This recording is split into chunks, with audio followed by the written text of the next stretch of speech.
Why must they be playing Christmas music? Hello, Jacksonites, and welcome to part 2 of my Jurassic Park franchise review. Talking about today the sequel that has an interesting place in the Jurassic Park fandom. And it's also another one of my favorite movies of all time. Today we'll be talking about The Lost World Jurassic Park. Or is it Jurassic Park The Lost World? Joining me once again is fellow Jurassic Park fan, WBigJackFilms. Say hello, Jackie boy. Well, you said the title wrong. It's not just The Lost World. It's, to quote John C. Reilly, The Lost World. You have to say it with contradiction, passion. I love this movie. This is actually one of those really decent sequels. That's all I can say. Like, we'll talk about more about it later, but yeah, I really dig this movie. I really like it. I mean, compared to the other sequels, this is probably second or third place as the best of the 5 movies. For me, it is third, but that's not a bad thing. I love all 5 Jurassic Park movies completely equally. Mason Kent McCleary. I was just watching this film last night. Well, good for you. Mason's on here. Well, actually, not completely equally. Yeah, I do like some Jurassic Park movies more. I want to point out to Nick, Mason is actually doing a complete restoration of the 1925 Lost World. Like, he's buying all the film prints and everything, and he's restoring the entire film. As far as I know, he has the most complete uncut version. So, give it a Star Wars special edition treatment, then I'll watch it. Anyway, possibly. So I said a minute ago that it has an interesting place in the Jurassic Park fandom for a very good reason. So the first Jurassic Park, of course, it was a gigantic success, as we said in the last review. It had a budget of $63 million, and its initial box office run gave it over $900 million in its box office. So, of course, Universal said to Spielberg, hey, let's make a sequel. We have a sequel novel to work with. And so Steven Spielberg was signed on, of course, and he gave us the sequel 4 years later. And upon its initial release, this movie got pretty mixed reviews from critics and fans. And for a long time, that's how it remained, as a mixed opinion movie. There are some who liked it and said that either they liked it more than the first or they said it was a very good follow-up. And then there are some people who said it's absolutely terrible and say it's one of the worst sequels ever made. The epitome of that is Decker Shadow's review of this film for the first Dino-cember when he said, fuck this movie, for his closing analysis, to which lost a little bit of respect for Decker Shadow right there when he did that. Well, the person who really kind of started the whole, bashing this movie was, unfortunately, Nostalgia Critic, because he did an episode on it, and he just pointed out, like, from his perspective, why it sucked. And ever since then, more critics and people have really been giving it a negative bashing. And I remember, like, when it came out, and before that review, people loved it. And then it's funny how, like, one person's opinion can change everybody else's, like, the general public's opinion on a film. Well, in the last couple of years, I have noticed that there has been an uprise in people liking this movie. So now it kind of seems like the reception towards it is more on the positive side nowadays. It's more like 70% positive and 30% negative. I have still seen some people say that it's their least favorite Jurassic Park movie so far. But I've never, since Nostalgia Critic, I actually have seen the Nostalgia Critic episode. I thought it was pain. I've never, aside from him or Decker Shadows, I've never heard anybody say that they don't like this film. I personally really do enjoy this movie. I think it's a very good sequel. They easily could have gone the, just repeat the first movie trope. They didn't, partially because they already had an existing sequel novel. So that's at least a good thing. Apparently the novel doesn't repeat that either. Although, ironically, from what I've heard, this movie differs from the sequel book far more than the first movie differs from the first book. I don't know that for sure, but from some videos that I've seen from probably the biggest Jurassic Park YouTuber out there, Clayton Fiority, I think that's how you pronounce his name. It seems that this he's everywhere right now. It seems that he it seems that he stated quite a few times that this movie differs from its source material quite a bit. And let's see, See, the thing is, like, that guy is just more of the Wikipedia of Jurassic Park canon and lore. Whereas other YouTubers, Jurassic Collectibles is one of my favorite, as well as there's one guy, I can't remember who he is, but he's the one who got a petition to get Hasbro to give up the Jurassic Park license, and that led to Mattel buying it because he really ranted about how much those toys sucked. So he's a big Jurassic Park YouTuber as well. So those are like the top three. Clayton Fiority is probably my favorite. He's a really, really, really good Jurassic Park YouTuber. Probably the best. So anyway, as I said, I do like this movie quite a bit. At one point in time, I did say that The Lost World was my favorite of the series. It's now gone to the first movie, for obvious reasons. That still does not diminish how much I do like this movie, however. There is one aspect of this movie, however, that sticks out like a massive sore thumb, at least to me. And I will talk about that when I get to the pros and cons. And just not to try to hit the nail on the head or try to give it away, but Jackie Boy, you actually kind of brought that on for me. What do you mean I brought it on? Like, you'll see. You'll see. Hi, Big Bad Wolf. So, with that being said, let's get into the plot of The Lost World Jurassic Park, shall we? Unless you have anything else to say before we begin. Well, I point out that I forgot to mention what was my first experience with The Lost World. I forgot to mention it. This was actually the first Jurassic Park movie I saw in theaters back in 1997. And I remember seeing it with my mother, and we went to a really nice little kind of movie theater in a mall. And what was interesting about this theater, it had kind of a tropical concept to it, which was very fitting for this film. I remember seeing it, and I loved it. I thought it was great. It was the first Jurassic Park that really got me suckered into buying all the toys. I had every toy imaginable. Great set of figures, by the way, by Kenner. And then I also remember going to Universal Studios back in '98, and they had a Lost World attraction there. They had a whole exhibit as one of their preview centers where they had a lot of the props and costumes from the film, and I thought that was very fascinating. But the film for me was, I actually consider it almost on par as good as the first film. It's a great kind of follow-up, and it's almost the equivalent of Halloween 1 and 2, where essentially you watch the first one and then you can immediately go to the second one. That's Lost World. It's like you watch the first one. I wouldn't say that, but okay. Yeah, you can immediately go to the second one. And it was also the first one with Jurassic Park. I remember I bought the 2-disc DVD box set of the first release on DVD, and I loved it. It was one of my first DVD purchases, and it's still a great sequel in my eyes. So yeah, let's get to the plot. So on Isla Sorna, which is an island off the Pacific coast of Costa Rica, sound familiar? A young girl named Kathy Bowman wanders around during a family vacation and survives an attack by a swarm of Compsognathus.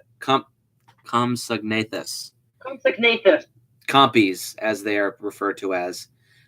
Which actually is a scene that's inspired from the opening scene, I think, from the first book, where Compies eat a baby.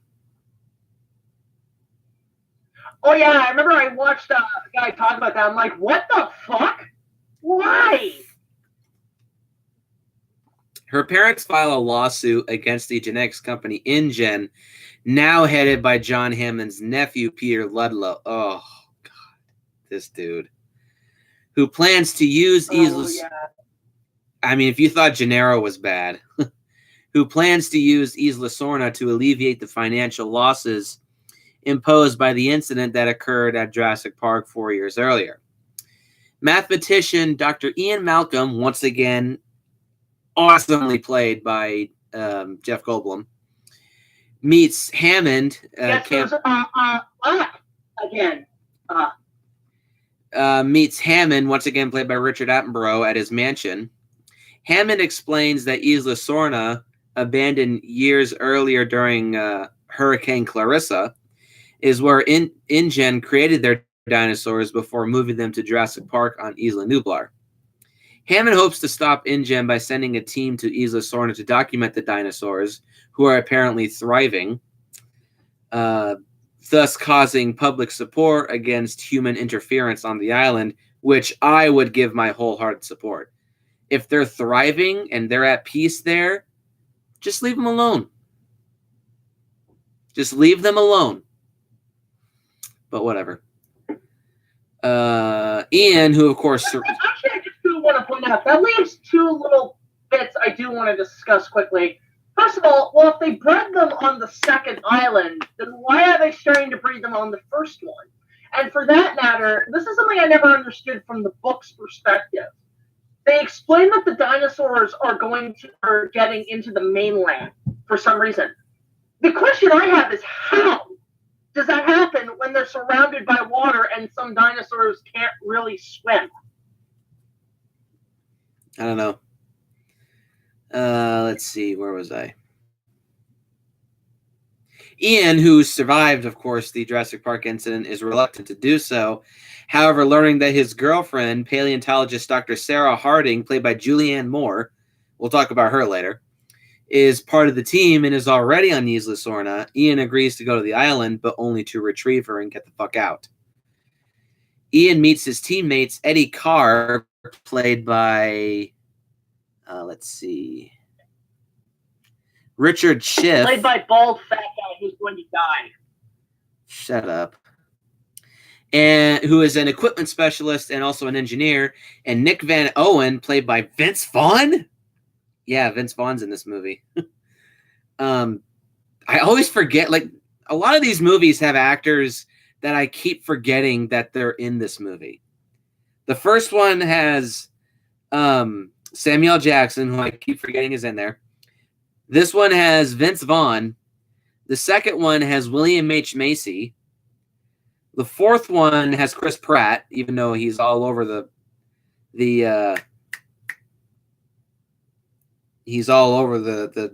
marketing for the film. And the fifth one, I can't remember this guy's name, but he plays oh god, what movie was he in that Jack might know? Carter. He was there's two people that you'll recognize. There was the wheelchair dude. The guy who plays the farmer from Babe. Yeah, that's what I was talking about. And also, Buffalo Bill is in that movie. Yeah, I know. Ted Levine. The dinosaur lotion on its skin. Put the fucking lotion in the basket. I mean, and with the trend of having Vince Vaughn in this movie, and then having William H. Macy in Jurassic Park 3, are they trying to include the entire cast from the Psycho remake? Because this was only... Oh my god. Yeah, this was only 1 year before the Psycho remake. This was only 1 year before the Psycho remake. Oh, and Julianne Moore is in this movie, and she was also in the Psycho remake. Yeah, that's the thing. Nostalgia Critic made a joke where he's like, where Vince Vaughn and Julianne Moore are it's like, so you're going to be in the remake of Psycho? Yeah, me too. Fucking agent. On the bright side, maybe we can get William H. Macy not to be in any of these Jurassic Park movies. God damn it! Let's see. See, all that's missing, though, is fucking Viggo Mortensen to be in the sixth film, and honestly, I'd be okay with that. He'd be amazing, like if he was like a hunter or something. So Nick Van Owen is a video documentarian and an activist, later turned to be a environmental extremist, almost. After arriving on the island, they locate Sarah and discover that Ian's daughter, Kelly, had stowed away in a trailer that's being used as a mobile base. Kelly being played by Vanessa Lee Chester, and apparently people made a big stink about Ian's daughter being black. What? Well, that's simple. She's adopted. Fuck the black chick. Or that, or she's adopted. They then watch as another InGen team consisting of mercs, hunters, paleontologist Robert Burke, and Ludlow arrive to capture several dinosaurs, led by big game hunter Roland Tembo, played by Pete Popofoy. The best character in this movie. Isn't he dead? Yeah, he's died, and he actually one of his last movies was the remake of Clash of the Titans. And Inception. Yeah, great actor. Great actor. This is the first movie that introduced me to him. There's a behind-the-scenes secret that when Peter Stormare was on set, and Spielberg's directing a scene with Pete, and Spielberg turns to Peter Stormare and says, "Pete Postlethwaite, what a great actor. One day you're going to be as great as him." Okay. Anyway, so Roland is accompanied by his second-in-command, Dieter Stark, and Roland's hunting partner and friend, Ajay Sidhu. I think that's how you pronounce it. RJ, yeah. Roland hopes to capture a male Tyrannosaurus by luring it to the cries of its injured infant. That bastard's cries of pain always creep the shit out of me. And so that night...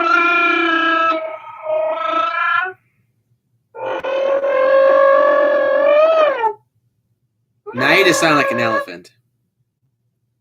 So that night, Ian's team sneak into the InGen camp and learn the captured dinosaurs will be brought to a newly proposed theme park in San Diego that was abandoned for the islands. This prompts Nick and Sarah to free the caged dinosaurs, wreaking havoc of the containing scene, if I say so myself. Nick also frees the infant T-Rex. Huh? Could have been longer. I agree, but still what we have is great. So Nick also frees the infant T-Rex and takes it to the trailer to mend its broken leg. After securing Kelly with Eddie, Ian realizes Mommy's very angry.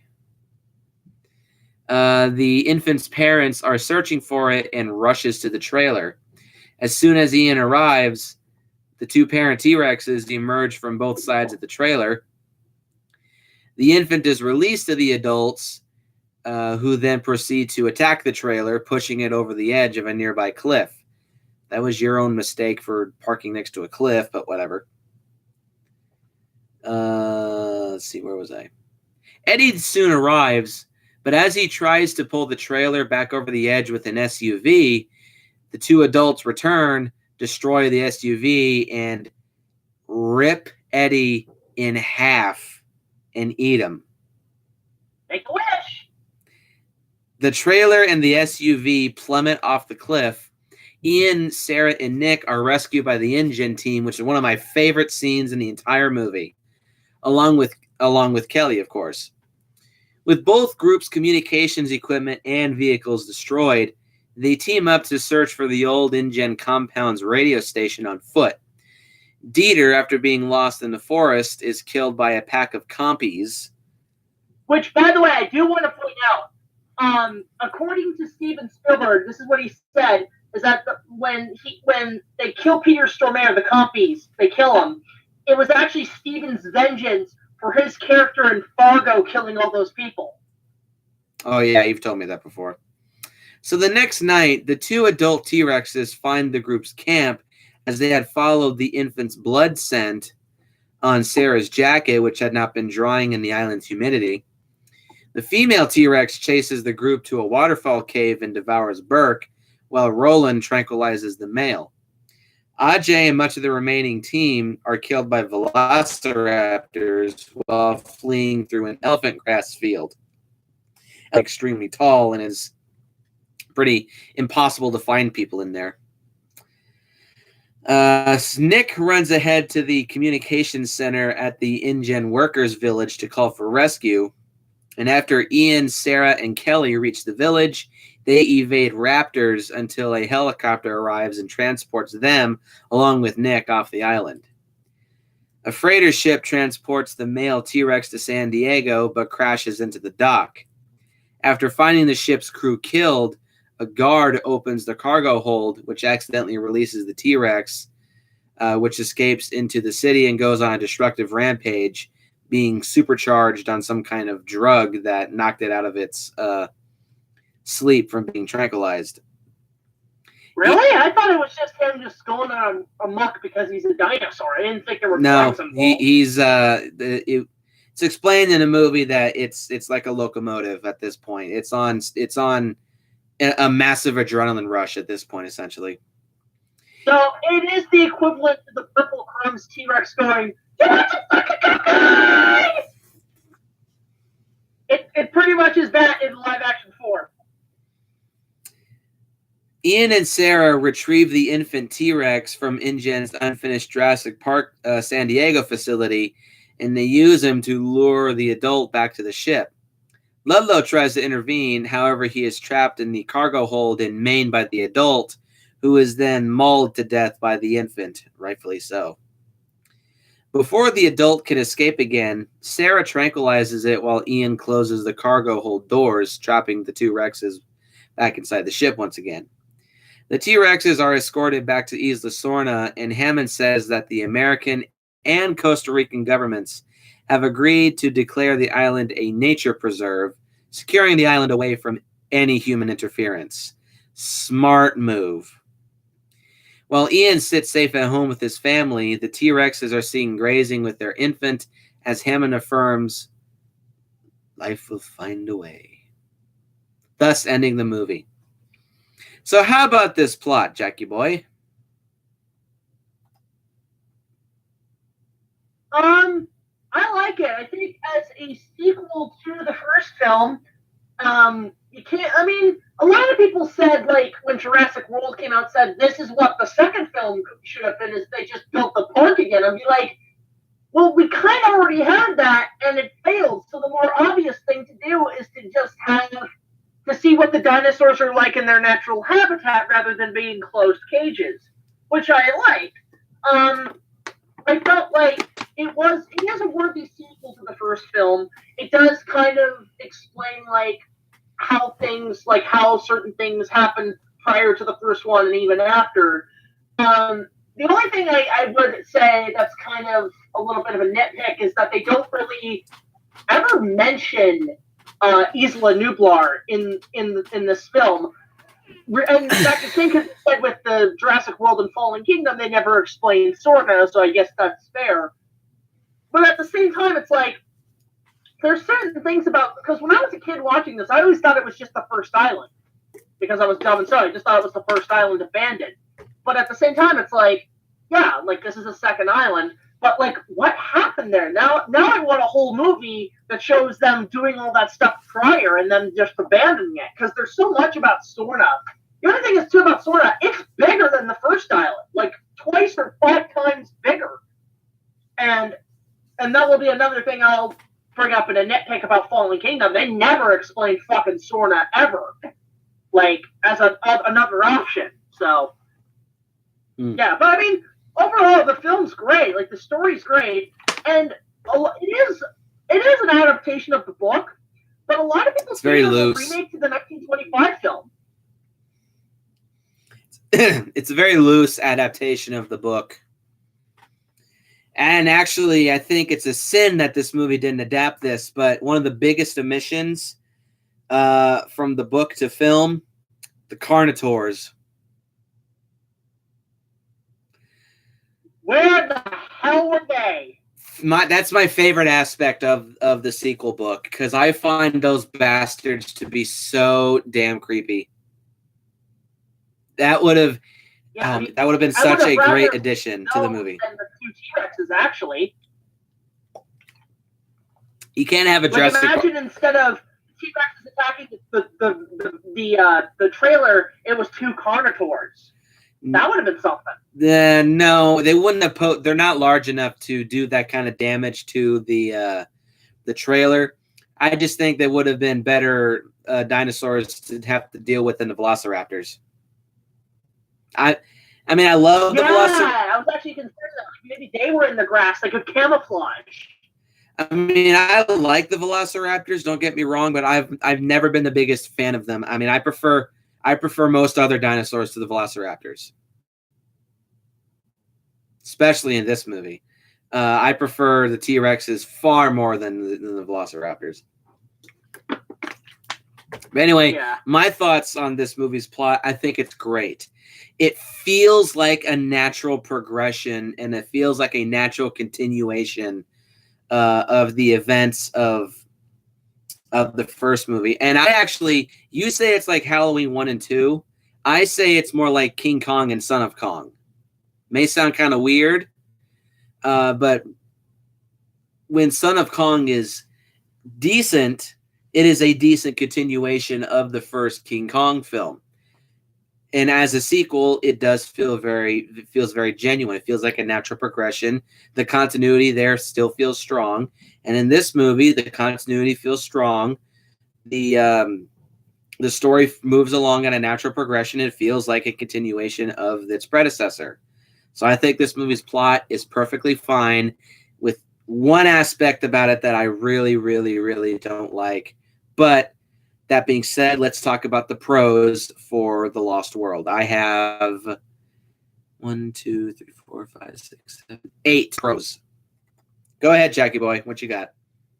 I mean, everything I pointed out in my positives are in my review, but most of it is, look, the positives I like is a few things. First of all, a lot of great scenes in this movie, a lot of great action scenes. From the Stegosaurus scene is fucking amazing. That is pure Jurassic Park and sort of like classic dinosaur adventure feel to it. Pretty sure that's the only Jurassic dinosaur that's in this entire movie. Not necessarily. There's I believe the Mimicosaurus, which is the long necks that are in the Stampede sequence. Those are from the Jurassic. You have there's Brachiosaurus. Okay. Oh my god, you might be right actually. Holy shit. But yeah, the Stegosaurus scene is fantastic. It's like, I always imagine this is what these animals would be like. They're very territorial. You come near their kids, they're gonna fucking stick you with the spike tail. The only thing that's missing is somebody getting hit in the chest by one of them, which thankfully in my Kong remake I actually made happen. The roundup sequence is fantastic. Like, I love that. Like, the fact that, like, the thing is too, you gotta remember is with this film, there were a lot of decisions that overall were changed because of fan requests and because of studio reasons. First of all, the Stegosaurus was actually a fan request from Steven. After a lot of people saw the first one, kids were mailing him saying, we want a Stegosaurus in the next one, so he did that.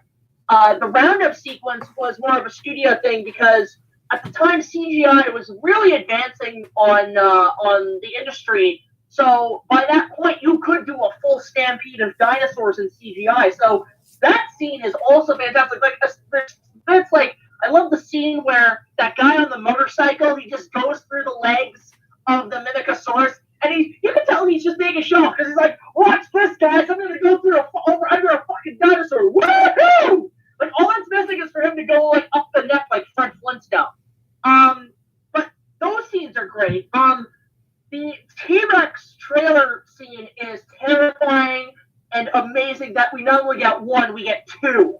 And it's a buck and it's a female. And what's great is like the same one. They actually, for the film, T-Rex just used the first animatronic and just repainted it, and then built a second T-Rex, the bull, which was made a lot lighter than the original because of the advances of technology. The baby T-Rex is great. I wanted to point out too, the sound effects of the baby T-Rex, the way it cries, you pointed that out, it's actually a baby camel that is being taken away from its mother, just for temporary, but it's crying out. It's a baby camel. So that's all great. So overall, the dinosaur sequences are great, even down to the rampage in San Diego, because that is pure Godzilla giant monster rampage goodness. And something I do want to point out, everybody's brought this up in their reviews, saying that there's a moment where two Japanese tourists are running away, and they're saying, I left Japan to get away from this. I can understand Steven making it where it's like two Japanese people running away like a Godzilla movie, which he's always pointed out. But I never, in all the times I've seen the movie, ever heard them say, I've left Japan to get away from this. Neither have I. Maybe they're speaking it in Japanese, but, like, I don't know. But that would also be kind of contradiction, meaning, like, Godzilla would take place in the Jurassic Park universe, I guess, which is weird. Be an interesting twist. Moving on. Another pro I have, there's some great characters in this movie. I know Nick will probably have a lot more to say, but my favorite character, hands down, Pete Popovoy, is amazing. He is like the heart and soul of this movie, and he's like the badass motherfucker who just, I know poaching's wrong, I know all that's terrible, but you know what? You gotta get, like, there's great scenes where he's just like, I hunted every single great creature on this planet, and then I want to take down the biggest one around, and that's the T-Rex. So I don't blame him. I don't blame him for doing that. And like his whole determination with hunting this thing down is great. But even at the end, when he's finally shot it down, it comes at a price of his best friend dying. And then he's just like, you know what? I've shot this thing. I've lost my friend. And he pretty much is like a little kid on a playground saying, I don't want to play anymore.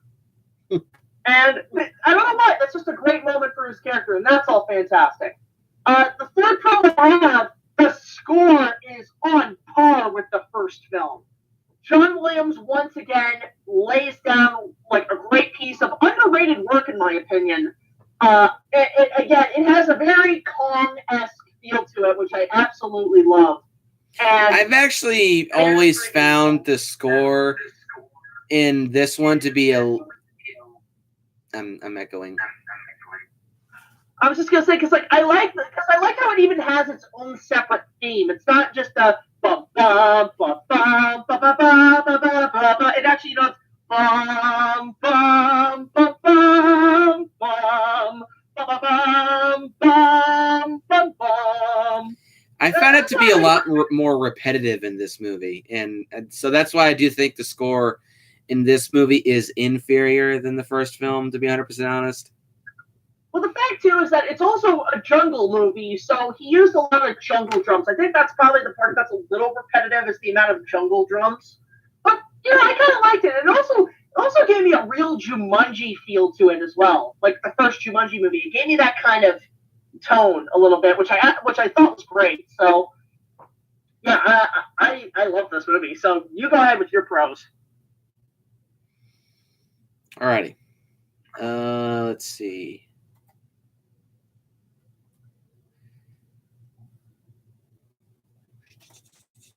Oh, yeah. Sorry.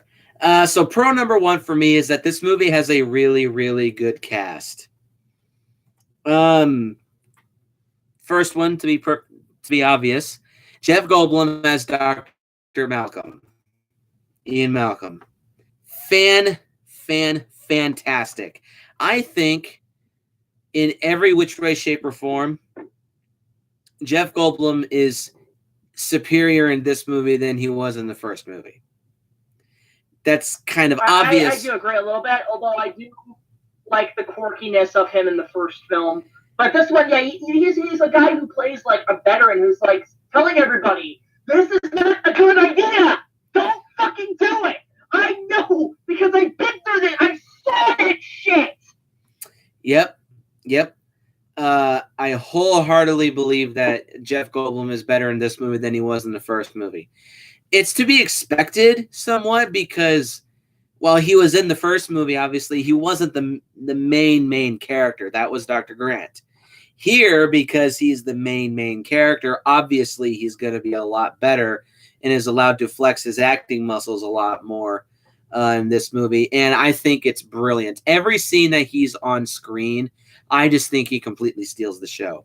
He's also got some of his best smartass remarks in this movie. One that always comes to mind is, well, they say talent skips a generation, so hey, I'm sure your kids are going to be sharp as tacks. Yeah, love it. He's like, taking dinosaurs off this island. It's the worst idea in the long, sad history of bad ideas, and I'm going to be there when you find out. And yeah, as Jack pointed out, he's kind of like a veteran in this movie, and he's just constantly preaching, hey, this is not a good fucking idea what you're doing. Don't fucking do it. Because I saw it, to quote Jeremy Johns, I'm grieving because I saw that shit. Yep. Yeah, like he's just like don't fucking do it. And even I'll give him the slightest credit in Fallen Kingdom, even though he's like there to begin and bookend the movie. He's still just like, I agree with him. Like, don't do it. Don't. Hello. No, he's like Biff. He's like, hello. Anybody home? Huh? Think, Hammond, think. Yep. So yeah, I love Jeff Goldblum in this movie. You may say that the quirkiness is gone. I think it's a good thing that it's gone because he replaces it with being just a very likable guy, in my opinion. I mean, less a lot less ums. A lot less ums. So you doing the is pretty pointless for this review, at least. So stop. So yeah, I love. Replace it with Sarah.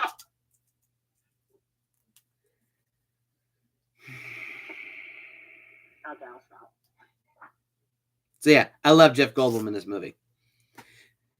The next character is Julianne Moore as Dr. Sarah Harding. Damn, you could not have asked for a better female protagonist. She's an intelligent person, even though you could say, well, she's going to an island that's full of killing machines where it's very likely that she may end up either hurt or turned to shit because, she'll get eaten. But outside of that, I think... I just wanted to point this out. My only complaint with her character, she's not hot enough. Really? Yeah, like she's not hot.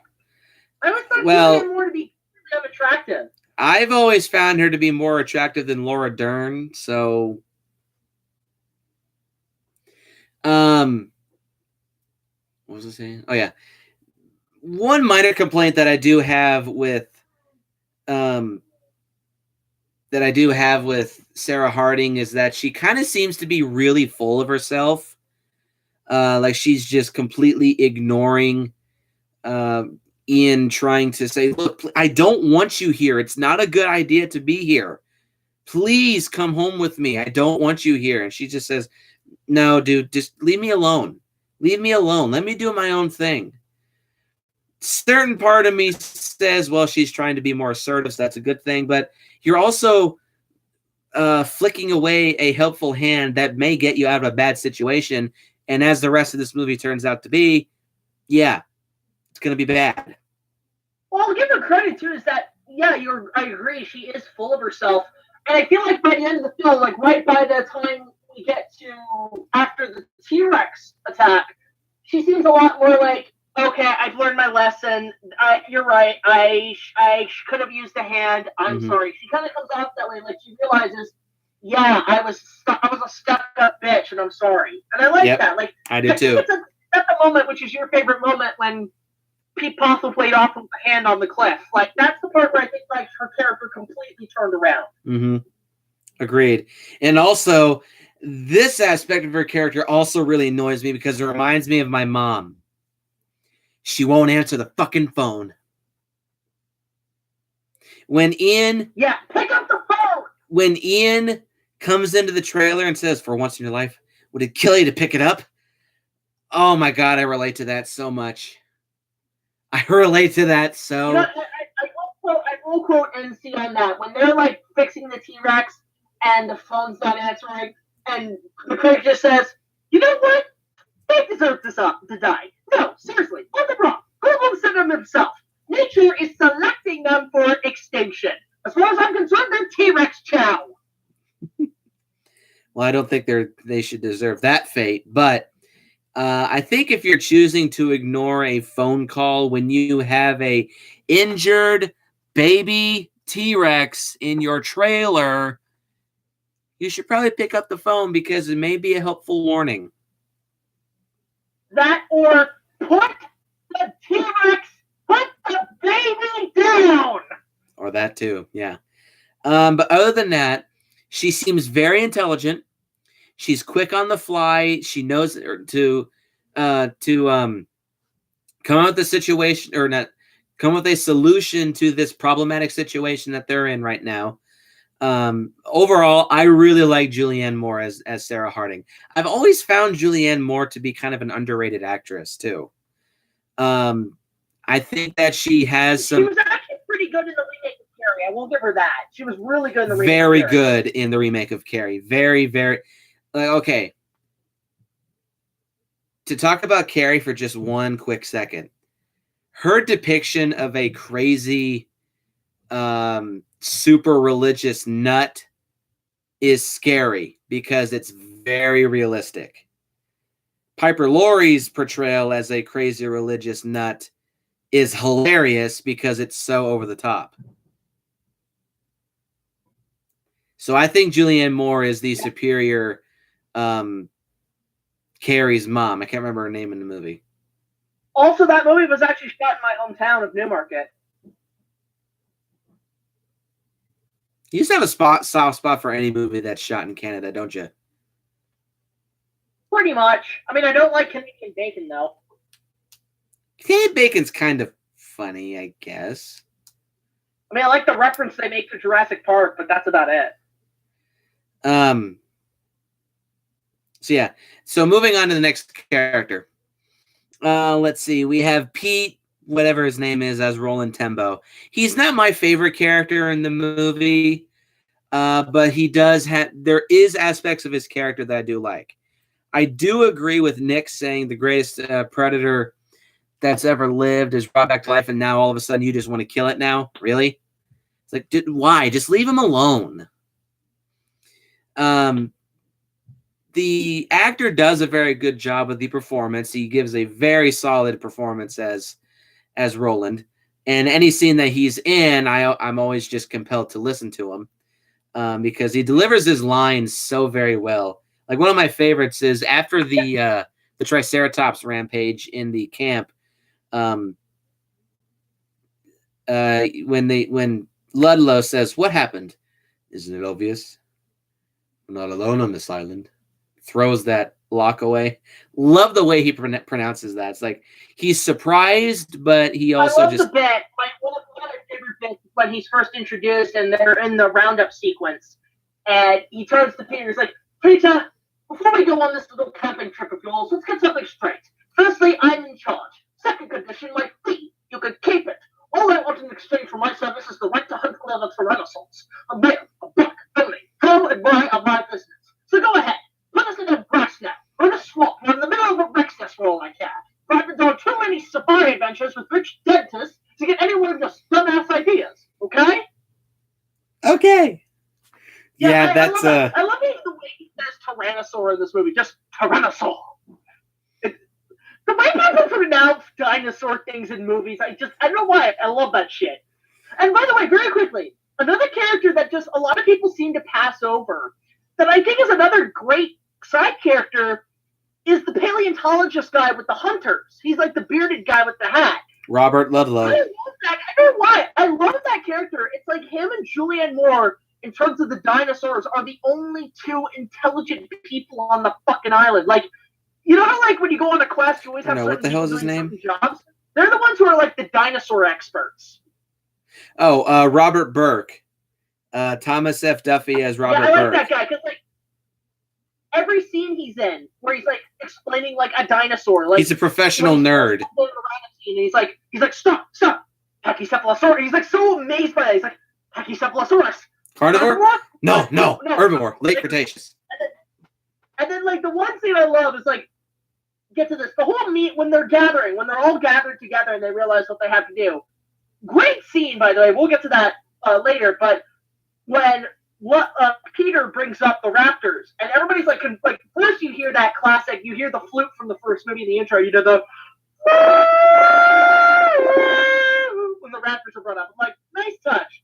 But then it's like, wait, I'm sorry, what is that? Velociraptor. Carnivore. Pack hunter. About 2 meters tall, long snout, binocular vision, strong dexterous forearms, and killing claws on both feet. Yeah, like him and Julianne Moore are like the most intelligent people on this fucking island because they know what each species is, which ones to pass and which ones to avoid like the plague. My only complaint is that his death was kind of pussified for a guy like this. For an expert, he kind of dies kind of pathetically. Yes and no. Like, oh my god, a snake! Well, is there anything else that could be worse? Oh yeah, the giant dinosaur is waiting for me outside! Hey, Shawnee Boy is here. Shut up, Sean. So moving on. Let's see. We have Arliss Howard as Peter Ludlow. Total slimeball. Complete and total slimeball. If you thought Gennaro was bad in Jurassic Park 1, this dude makes Gennaro look tame. Not much to say about him other than he's a total slimeball, and he completely deserves his fate. Fuck you, dude. We have Vince Vaughn as Nick Van Owen. I actually really like his character. And actually, hang on. I want to finish up something I was going to say about Roland. One thing that I really liked about Roland is that he also, even though he comes off as being kind of cold, he also is he's very caring for others, specifically for Sarah. When he notices blood that was smeared on a fern, walks up there and says, "Hey, you injured?" And then when they're going off to try to find the compy dude, he says to Miss Harding, "No one tells the little girl."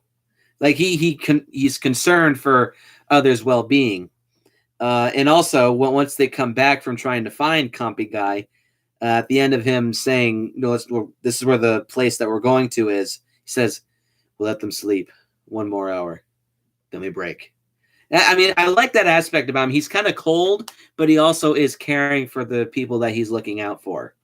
So that's cool. That's the thing too. Is like he's in a way, he almost is like Carl Denham in the first Kong in the original because yes, he's a hunter. Yes, he likes to shoot things. But on the plus side, yeah, he cares about the people around him. Like he more cares about the people than he does the animals. Like if the animals attack, he'll just shoot them in the fucking head if he has to protect his guys.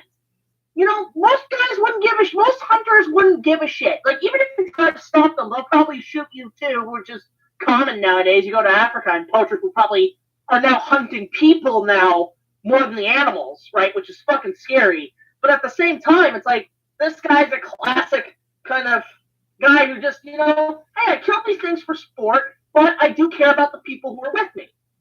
So I'm giving props on that. It's kind of 50-50. Do you give a shit or not? So, the next character. So Vince Vaughn is Nick Van Owen. I really like his character, and I kind of agree with the action that he takes of cutting all the locks and letting the dinosaurs out. Just guys, leave them the fuck alone. Just leave them alone. I don't have as much to say about him. I really like his character. One moment that I really liked was when Roland was going off to find compy guy. Ludlow tries to take charge of the group, but then he gets up and says, "All right, guys, let's get the hell out of here." Like they respect him. They don't give a shit about Ludlow. And yeah. probably the only part I don't like, very quickly, like two things that I kind of disagree with. I understand, yes, like losing the dinosaurs in their cages, I can justify that. The one part I can't justify is when he takes the bullets out of Pete Popplewaite's gun. That was a dumb move because, like herbivores, I understand you want to let loose, but letting a carnivore eat people is kind of a real asshole move. A little bit, yeah. Now that you mention it, yeah, a little bit. Yeah, and the other thing I kind of am a little kind of confused about, and that goes for a lot of the characters in this movie. After they get off the island, when we get back to San Diego, half of the characters we don't see again. You know, we don't see Vince Vaughn, we don't see Kelly, and we don't see Pete Postlethwaite. I understand his character is kind of like his character kind of wraps up at the end when they leave Sorna, but at the same time, these are established characters that we just don't fucking see again. Like, what the hell? Yep, a little bit. Another scene that I really like about Nick's character is he also is kind of caring as well. When the T-Rex attacks the group the second time, he's the first to kind of corral and lead and keep Sarah and Kelly safe from the T-Rex. Especially they're in the waterfall. He's holding Kelly close to him, you know, trying to make her better and all that. And when Ian shows up, Ian walks up to him and just says thank you, and Nick just nods at him and like you saying, yeah, no problem. I like that about his character. It goes to show he's caring for others too, like Roland is. May sound a little weird, but that's just me. The scene in where they all group up too, another scene I love, like because it's so dialogue driven. The scene where where he gets into a fight with Peter Stormare, and Pete Postlethwaite comes up to him and he says, hey, I know you. You're the first bastard, aren't you? Bastard. I like the way he says that word too. Great lines in this movie. I like the way that he says bastard, like bastard. It's always cracking me up. I know you. You're the first bastard, aren't you? So yeah, I like Nick. Great and dialogue in this movie. The last character I want to talk about is Richard Schiff as Eddie Carr, the timid and sardonic field equipment expert, as the Wikipedia page says. He's also kind of a professional geek as well. And you know, in a lot of scenes, I don't particularly care for his character when I was a kid. He has kind of grown on me because, like, once he walks away from seeing the stegosaurs, when he's like cradling his gun, and he's staring off in the distance, like, wow.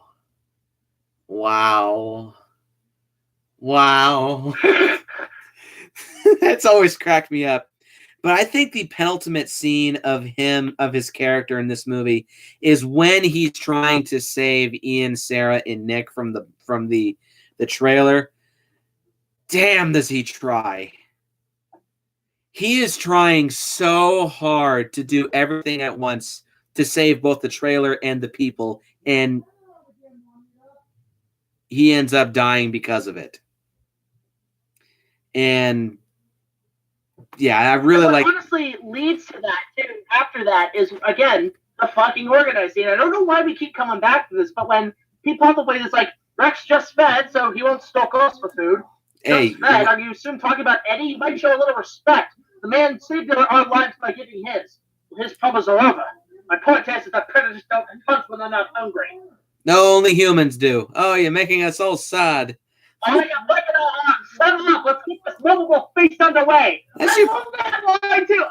I'm sorry. Pete Postlethwaite has the best delivery in this fucking movie. His lines are so quotable. You just love that scene in general, don't you? I just love that. You're right. You know, that is one of the best scenes in the movie. So yeah, overall the cast in this movie is pretty damn solid. Is it as good as the first movie? I'd ultimately say no, but it's very, very, very close. It's just missing Sam Neill, which I've always wondered why Sam Neill didn't return for this one. Maybe because he was doing Event Horizon. That was Spielberg, who thought he wasn't really essential to this story, and that's why he actually made up the say, let's put him in the third movie. Alrighty. Let's see. The next pro number 2 is this movie is also paced very well. Not quite as good as the first movie, though, I will admit. But still, this movie does overall have a very solid pace. Up until a certain point, which I will talk about, the movie is very well paced. It's not quite as slow as the first movie. It is a little quicker, but for the most part, it has the best mix of a cinematic pace. Or actually, no. It has more of a cinematic pace than the first movie does.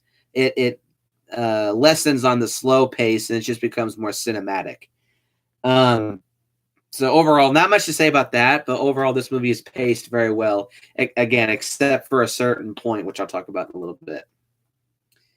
Pro number 3.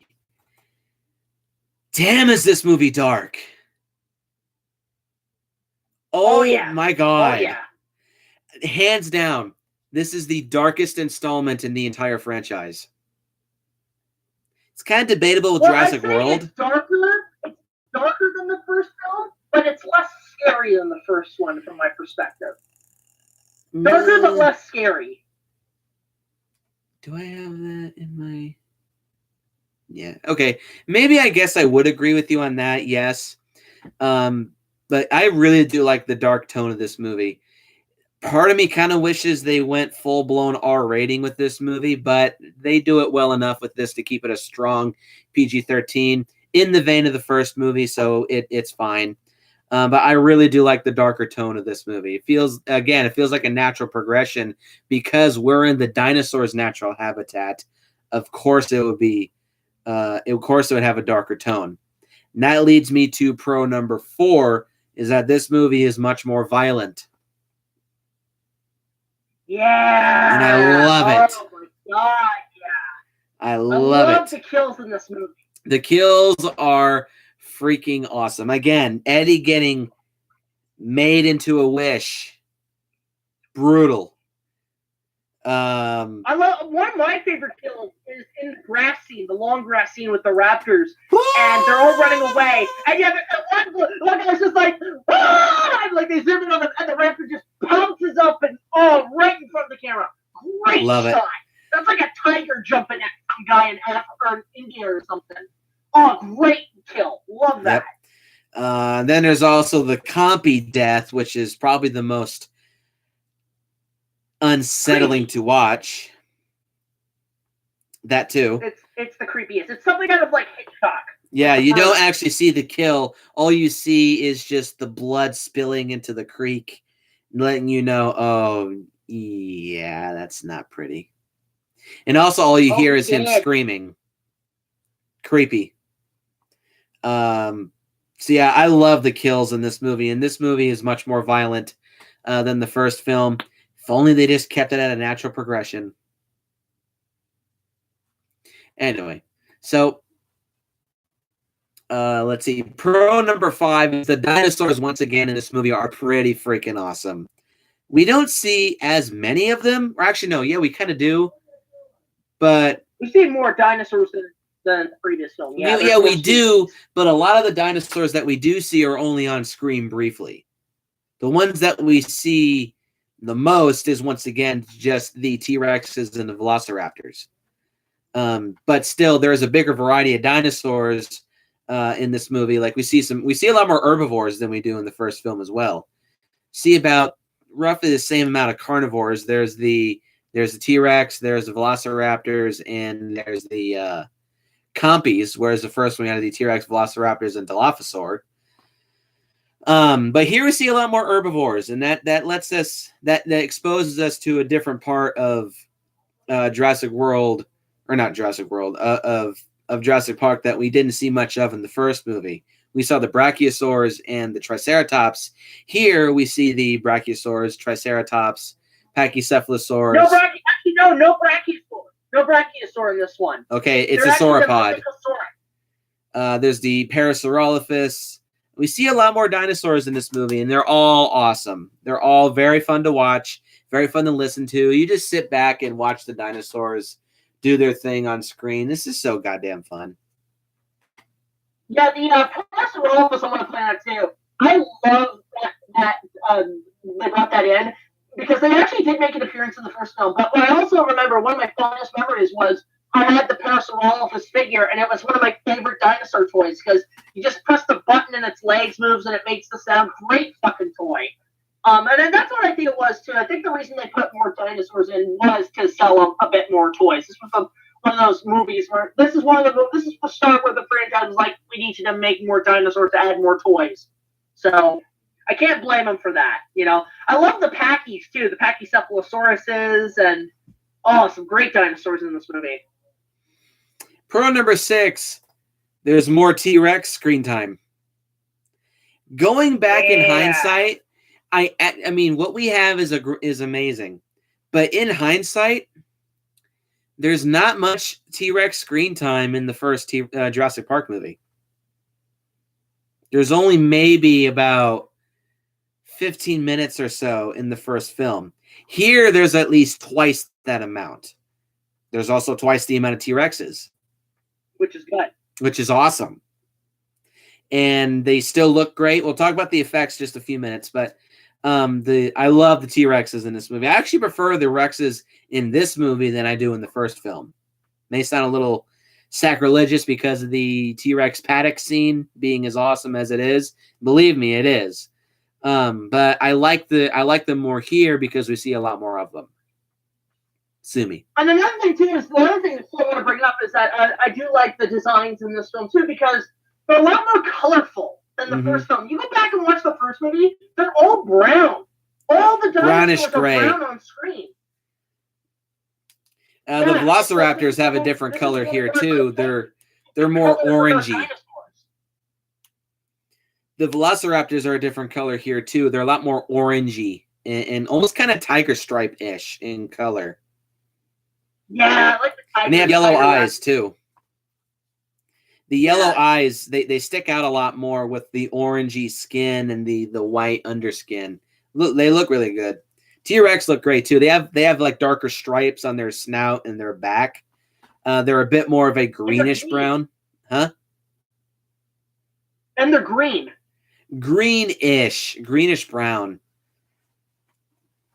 It's like a very, very, very, very dark shade of green. So yeah, I love the T-Rexes in this movie. I think they're awesome. Pro number 7 is that there's great action scenes in this movie too.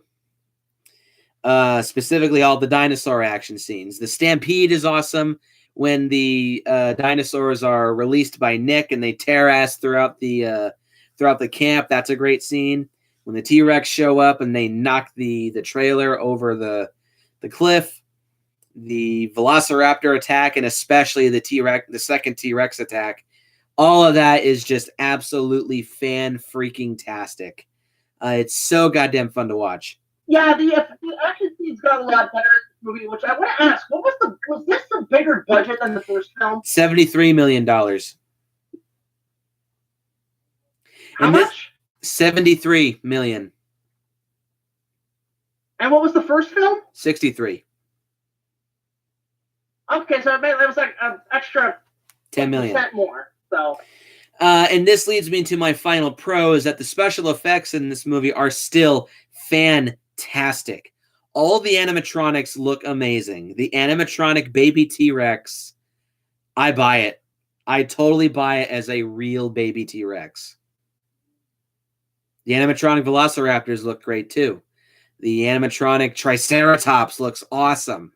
There's only a quick shot of it when it snorts all that snot fog at Nick and Sarah, but that looks great.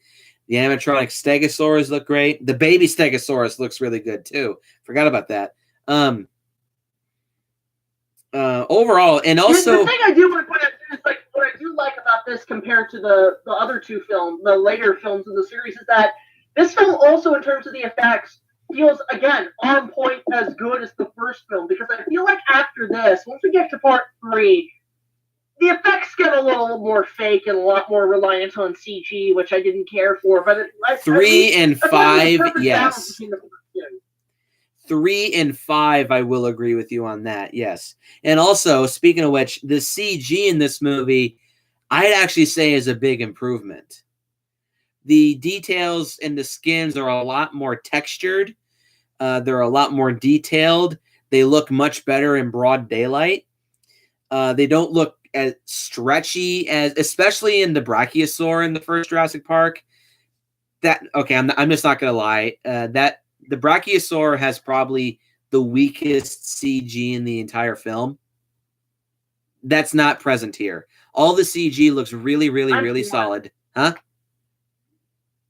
I'm torn on the Brachiosaur because on the one hand, I can see a little bit of the stretchiness in the CG, but at the same time, for the first CGI dinosaur we saw, it still looks good.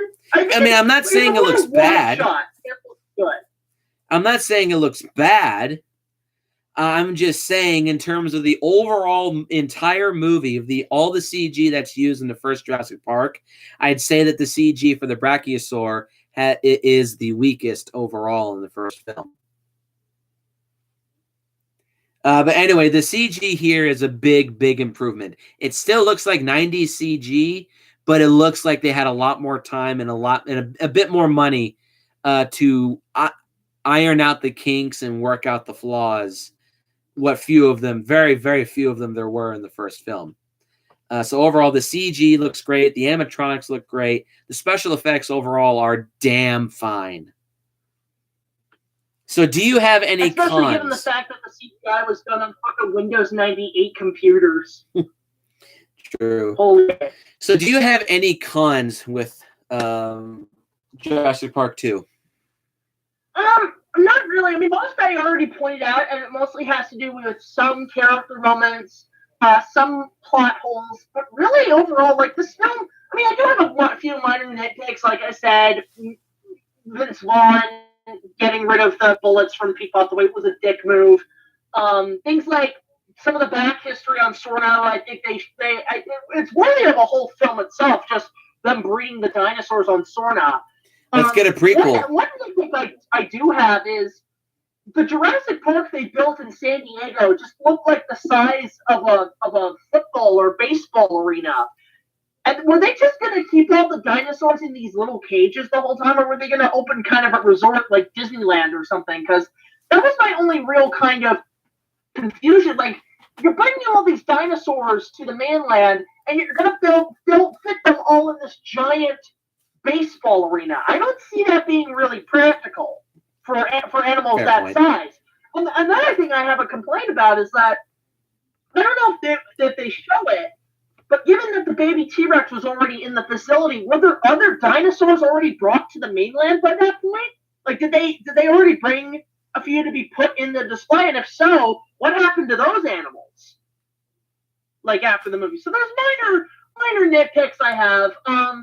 I do like, though, that given the continuity of what they've done with Fallen Kingdom, that they actually do explain in a lot of the websites and stuff that immediately after that interview that John Hammond had with CNN at the end of the film, he actually did die.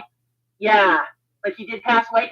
And you could see it in his character, too, that it seems like more he's on the verge of death. Like he knows he's gone, and he wants this last final wish to just make sure the animals are okay before he passes, which I think is a nice touch.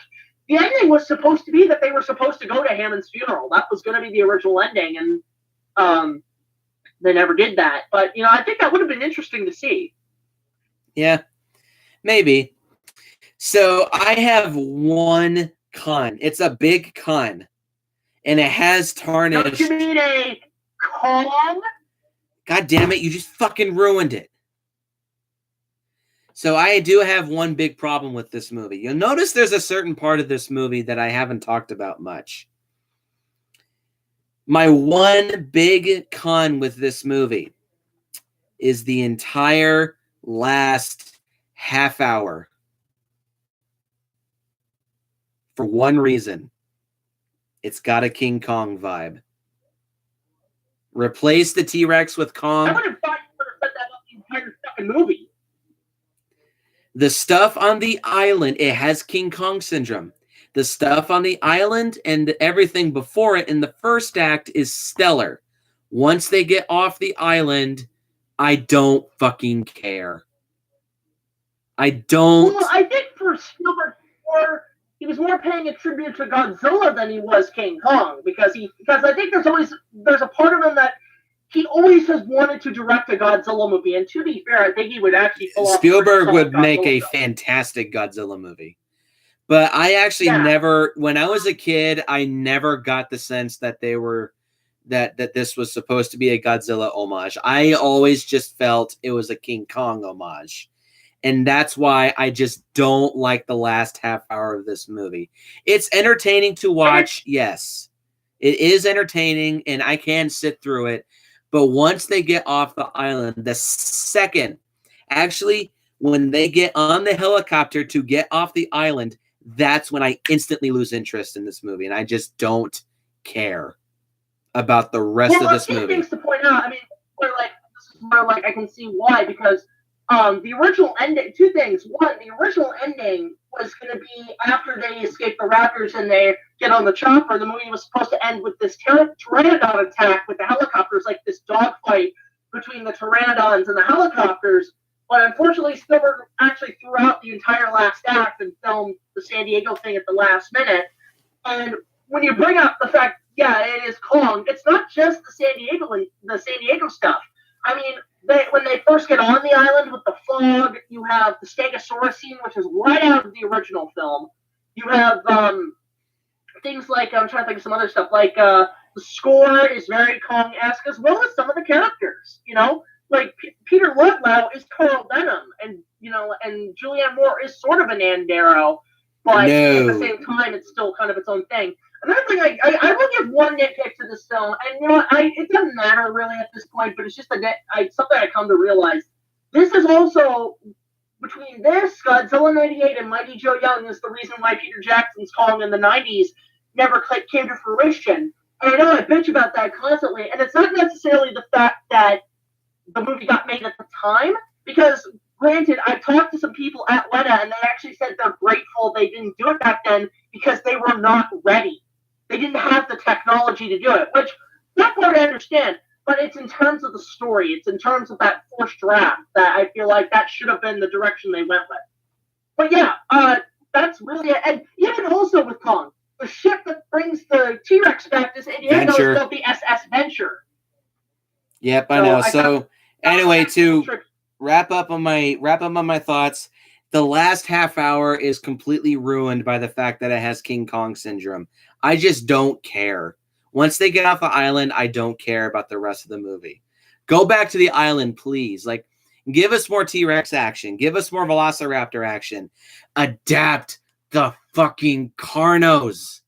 That could have been the third act. While the helicopters were on their way, they had to survive against the Carnos. And then the movie could have ended with the helicopter showing up. They somehow kill the two Carnos. Helicopter shows up and they fly away just like in the first movie to go home. What about the Pteranodon bit? Would you have rather? No, that does not interest me at all. I don't find Pteranodons to be scary or interesting at all. So I don't like... To be fair, they did adapt that into the fourth movie. In the fourth film, it works because also the special effects are hold up a lot better than they would have in 1997. But still, I just don't like the last act in this movie. It has massive King Kong syndrome, and I just don't care. Adapt the Carnos, please, and do it better than Fallen Kingdom did. Don't say anything. Don't say a word. So overall, what is your rating and final thoughts for The Lost World Jurassic Park? I still think out of all the sequels so far, it is number 2 or number 3 the best in the series. I feel like it's a great immediate follow-up to the first film. It is a lot darker, less scary, but that's okay. It's a great jungle and adventure movie. It has great effects, great action sequences. I mean, the effects are on par with the first film and have somehow, yes, I agree, have developed more, although I do have a soft spot for the first film. I find the environments, the locations, everything loves film. Spielberg, it was a right choice for Spielberg to come in and do the second one because originally Joe Johnston was wanting to do the second one. He begged Steven, and then Steven said, "No, I'm going to do the second one, but if I do a third, you'll be my first choice." That ended up being the third. That happened. But yeah, I love this film. I feel like it's a great sequel, and I feel like aside from great moments from 4, the series did kind of go downhill after I think Steven left, in my opinion. A little bit, except for one. How Tim Burton left the Batman series, because after that it went downhill. But they're different, but they're totally different things. So to the point, I give Lost World probably a good. I can't remember what my rating was before. I think it was like a 9. I think it was too.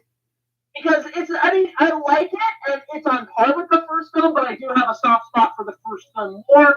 But it's still a damn good sequel, a very damn good sequel. I love it.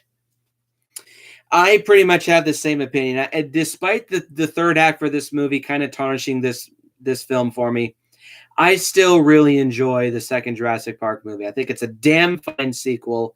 It's a great continuation.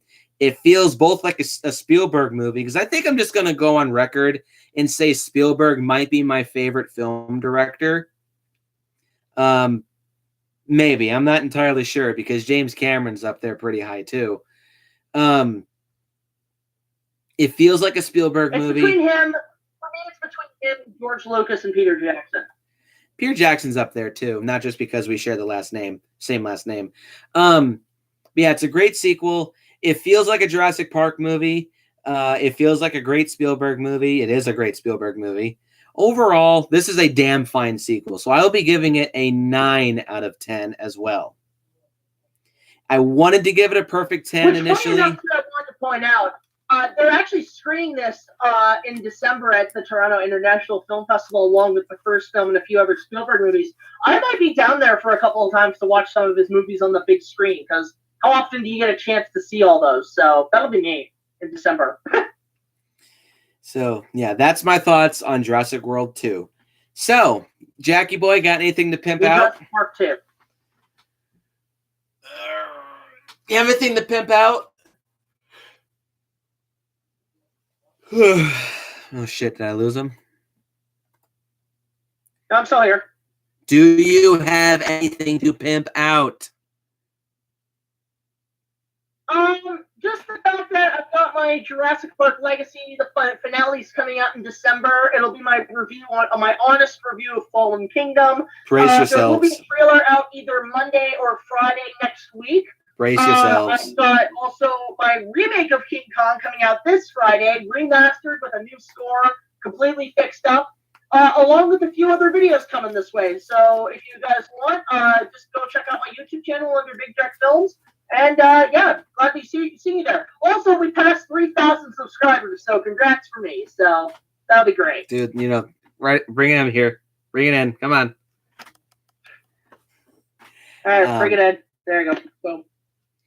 So look forward to the next episode of my Jurassic Park series review when we talk. When maybe I'll have Jack for that. Don't really know. I really don't know. Maybe I'll have Sean. Actually, yeah, I'll probably have Sean. Sean would be good for that, because I think he's a defender of that film. I think he is too, as I am as well. Anyway, so look forward to the next episode where I will talk about the even more contentious installment in the Jurassic Park franchise. Was it 2001 or 2002? I think it was 2001. 2001, yeah. 2001's Jurassic Park 3. And as always, post your comments down below and let me know what you think. Hit the like button and hit the subscribe button. Share this video with your friends. And as always, don't wrestle control of a powerful bioengineering company from your uncle and try to exploit an island. It won't end well for you. And I will see you in the next one. Say bye, Jackie boy. Say what? Now you're John Hammond.